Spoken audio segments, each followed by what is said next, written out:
You know, Rad, I'm getting a little over these single-word mobile Poke games. Go, quest, sleep, up the ante, give me something bigger. Well, how about 2 words? Rumble and Rush.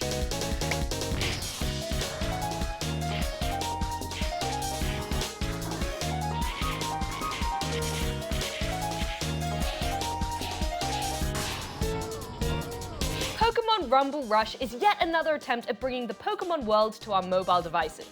This one taking heavy influence from the gameplay of both Pokémon Rumble World and Pokémon Quest. But this iteration has streamlined a lot of the core gameplay. Yeah, there's 3 unique islands to explore with a different one rotated out every 2 weeks. To keep things fresh, each island has a unique list of Pokémon to be found. To begin rumbling, you'll need to use a feather to locate a stage and then tap on through. That might sound super complicated, but I swear it is super intuitive. Rumble Rush kindly holds your hand through the early parts of the game. Once you're in a stage, you'll be defeating oncoming Pokémon with a boss battle at the end. Along with coin rewards, there's a random chance that a downed critter will be added to your collection. I did enjoy the simple rinse and repeat formula, but it did get old quickly. Yeah, there wasn't really much diversity between stages. There is a slight bit of replayability though, with the last 3 stages found being replayable, each with their own set of unique Pokémon to catch. So it's best you catch them all. There's also super boss battles. You'll need a certain Pokémon with a high level CP to even access the battles. Defeating the boss will unlock that Pokémon in various stages across the map, so you can, catch them. The battle requirements did help to drive me back to that core gameplay loop, and as it always goes in Pokémon, you'll need to choose the best Pokémon type to defeat your oncoming foes. And you can even switch mid-fight, which makes for a continuous smooth experience.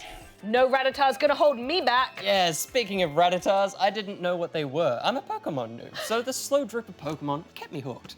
I've come across Pokémon from both Gen 1 and Gen 2, so I'm stuck grinding through, slowly building up my Pokédex with all 278 pocket monsters. I feel like I'll need me a snazzy red cap in no time. Yeah, and maybe a little electric yellow mouse on your back while you're at it. Rumble Rush doesn't really stop you from jumping in and catching monsters either. There's no recharging energy needed to play through a stage, no limit to how many times you can Rumble Rush your way through them. The only thing stopping you from playing is your rapidly depleting phone battery.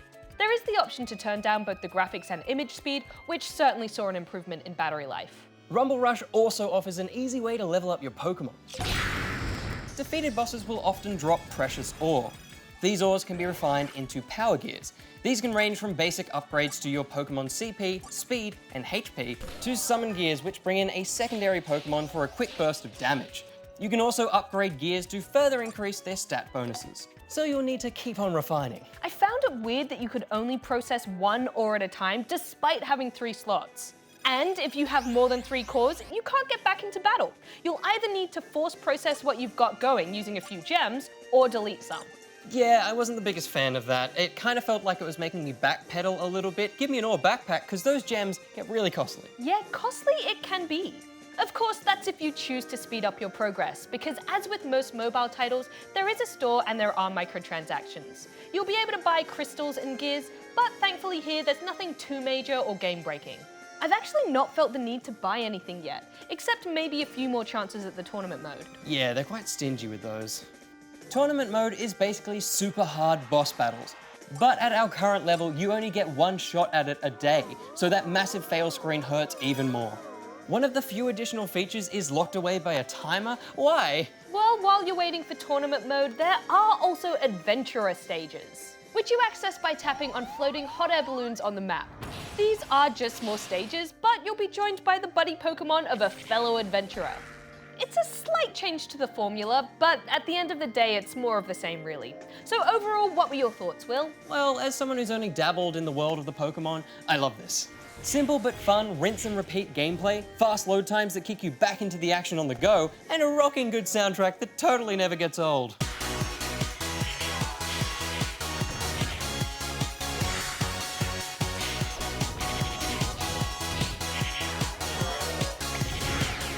Okay, maybe I played it with the music off, but either way, it's a 3.5 out of 5 rubber chickens from me.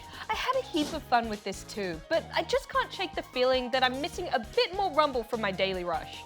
Maybe just give me some easier to access tournament modes, or even a way to directly battle other adventurers. It's great, but I wouldn't say no to just a little bit more game. I'm giving Pokémon Rumble Rush 3 out of 5 rubber chickens.